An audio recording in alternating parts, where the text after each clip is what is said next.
देखिए, इस वीडियो में मैं आपको उन 8 चीज़ों के बारे में बताऊंगा जिसे किसी को भी कभी भी जब तक बेहद ज़रूरी नहीं हो तब तक कुछ भी नहीं बताना चाहिए। पहला है पद, दूसरा है प्राण, तीसरा है प्रतिष्ठा, चौथा है लक्ष्य, पांचवा है भेद, छठा है धन, सातवां है मंत्र और आठवां और सबसे ज़रूरी विचार। आठों को समझिए। देखिए, पहला है पद। अब जरा सा पद का मतलब ही समझ लीजिए।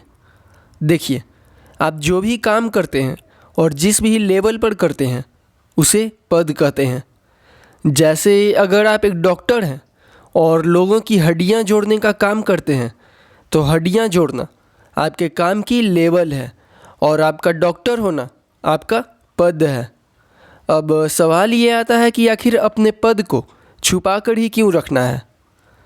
तो देखिए साहब, आपके केवल इतना बता देने से कि आपका पद क्या है और आप किस लेवल पर काम करते हैं, लोगों को भी यहाँ बताए, आपके इनकम, रहन सहन, हैसियत और आपकी औकात के बारे में पता चल जाता है और पता चलता ही रहता है।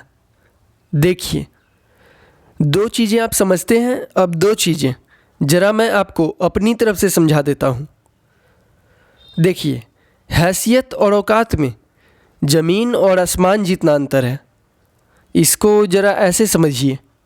देखिए, हैसियत उस सोशल और इकोनॉमिकल कंडीशन को कहा जाता है जो लोग आपकी समझते हैं, और औकात उस सोशल और इकोनॉमिकल कंडीशन को कहा जाता है जो आपकी होती है या कि फिर जो आप खुद की समझते हैं।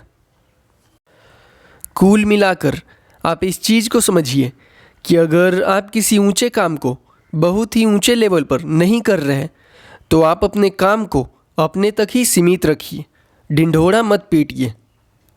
पर ज़रा सा इस चीज़ को भी देखिए, कुछ सेल्स एंड मार्केटिंग जैसे काम भी होते हैं और वहाँ पर आपको अपने प्रोडक्ट्स और अपने काम के बारे में बताना ही पड़ेगा, और बिना इसके बताए आपका काम ही नहीं चल सकता। पर ये अपवाद की श्रेणी में आता है। अब आ जाइए दूसरी चीज़ पर, जो कि है प्राण। यहाँ प्राण से 2 अर्थ है।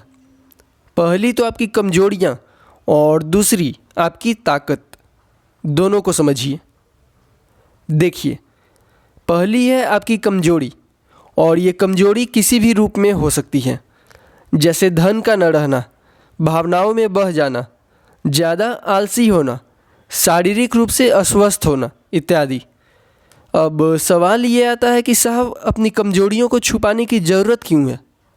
तो देखिए साहब, यह दुनिया बहुत जालिम है और यहाँ पर हर कोई किसी न किसी तरह से आपको कुचलने में लगा हुआ है, और ऐसे में सामने वाले को ये बता देना कि देखो मुझ में ये कमी है, बिल्कुल इसी तरह से है कि आप सामने वाले को इनवाइट कर रहे हो कि आओ और मुझे बर्बाद करके रख दो।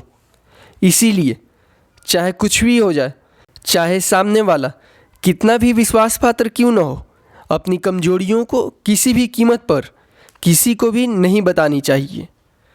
अब सवाल ये आता है कि कमजोरियां आखिर होती कैसे हैं। तो देखिए साहब, कोई भी चीज़ एकाएक तो बिल्कुल भी नहीं होती। जिस विद्यार्थी की एग्ज़ाम में कम नंबर आते हैं वो पढ़ना ही तब शुरू करता है जब एग्ज़ाम का डेट शीट निकल जाता है। ठीक इसी तरह से शुरुआत में ध्यान नहीं देने की वजह से जो कमी होती है बाद में बहुत बड़ी कमजोरी बन जाती है।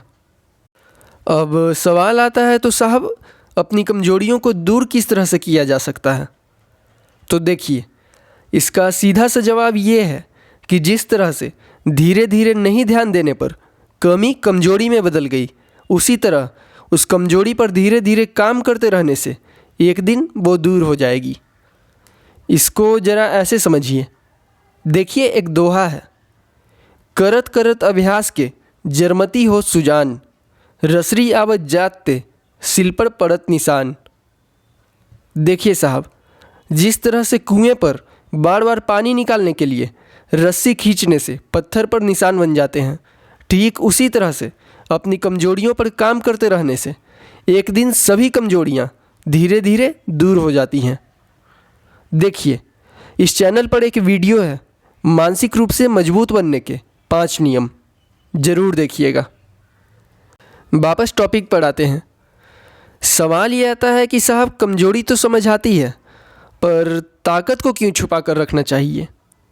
इससे पहले कि मैं आपको ये समझाऊं, पहले आप ये समझिए कि ताकत होती क्या है। देखिए साहब, किसी भी काम को साथ लेने की क्षमता ताकत कहलाती है। हमें हर हाल में लगातार अपनी ताकत को बढ़ाते रहना चाहिए। अब सवाल ये आता है कि ताकत बढ़ाते कैसे हैं?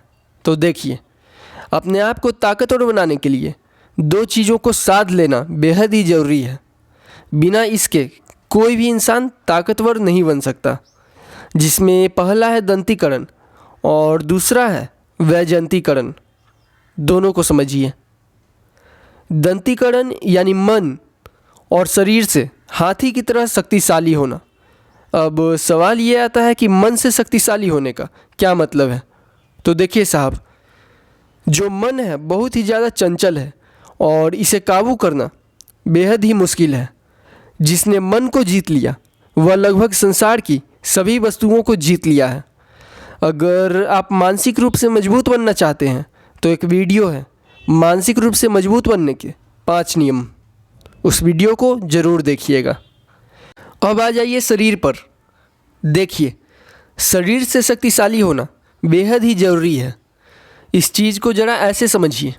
देखिए, अगर आप कुछ पाना चाहते हैं, इसके लिए ज़रूरी है कि आप समय की और शरीर की कद्र करें।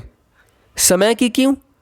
समय की इसलिए क्योंकि समय आपको दिया ही इसीलिए गया है कि आप समय से आगे जा सको, और शरीर की इसलिए क्योंकि शरीर की सहायता से आप जो चाहो प्राप्त कर सको।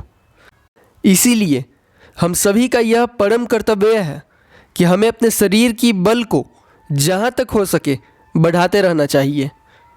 वापस पहले वाले सवाल पर आते हैं। कमजोरी तो समझ आती है, पर अपनी ताकत को हमें छुपाकर क्यों रखना चाहिए?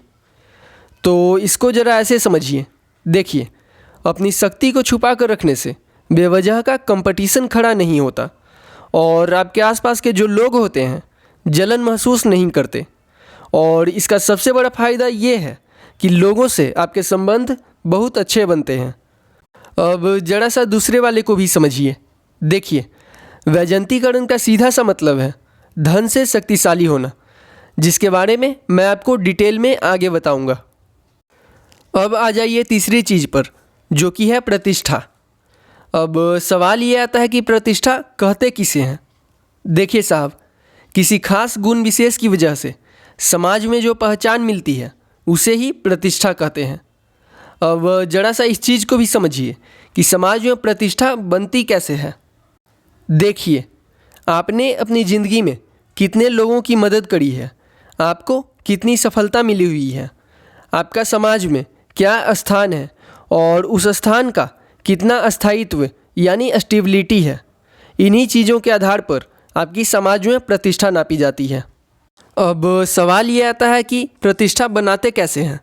तो देखिए, शुरुआत में आपको किसी खास गुण विशेष पर जमकर मेहनत करने से और जहाँ तक हो सके उसे बढ़ाते रहने से समाज में आप कुछ ही समय में पद प्रतिष्ठित हो जाएंगे।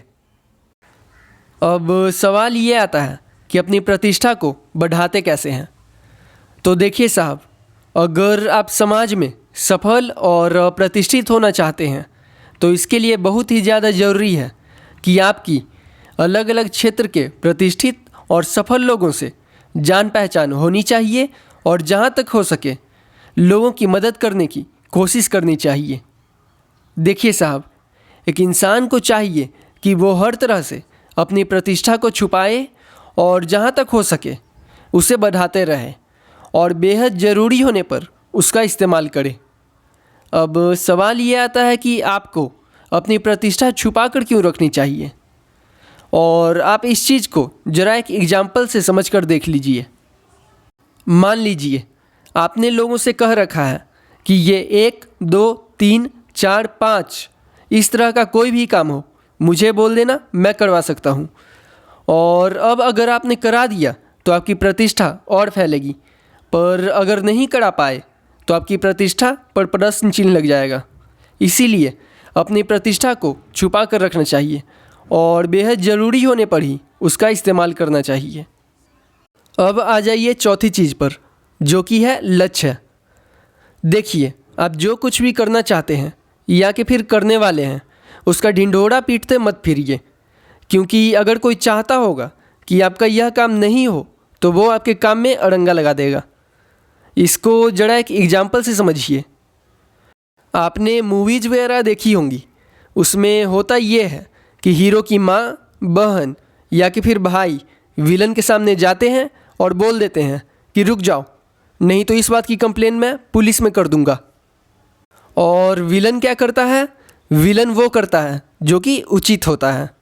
देखिए, जीवन में सफल होने के लिए केवल परिश्रमी होना ही पर्याप्त नहीं है। यदि आप कुछ पाना चाहते हैं तो जब तक आप पा न लें तब तक अपने लक्ष्य को पाने की प्लानिंग अपने तक ही रखनी चाहिए। इसको जरा ऐसे समझिए। देखिए, पपीते के वृक्ष पर जब फल आते हैं तो उसे कपड़ा से ढक दिया जाता है। ऐसा क्यों किया जाता है? ऐसा इसलिए किया जाता है ताकि उसके रंग और गंध से कीट पतंगे आकर्षित होकर उसे खा न लें। इसीलिए हमें भी अपने लक्ष्य के बारे में किसी को भी बिल्कुल भी नहीं बतानी चाहिए, क्योंकि भेड़ की खाल में भेड़िया कोई भी हो सकता है। देखिए साहब, आप अपने लक्ष्य के बारे में केवल उसी और उसी व्यक्ति को बताइए जिससे आपको उस चीज़ में मदद चाहिए हो। केवल उतना ही बताइए जितने हिस्से में वो मदद करने वाला हो। अब देखिए, यहाँ पर आकर वीडियो का आधा हिस्सा पूरा हो जाता है। मैंने आपको 4 चीज़ें बताई हैं और दूसरे भाग में मैं आपको 4 चीज़ें और बताऊंगा। और अगर आप सभी 8 चीज़ों को बहुत अच्छे तरीके से जान जाएंगे तो आपको किसी भी तरह से कोई भी नुकसान नहीं पहुंचा पाएगा।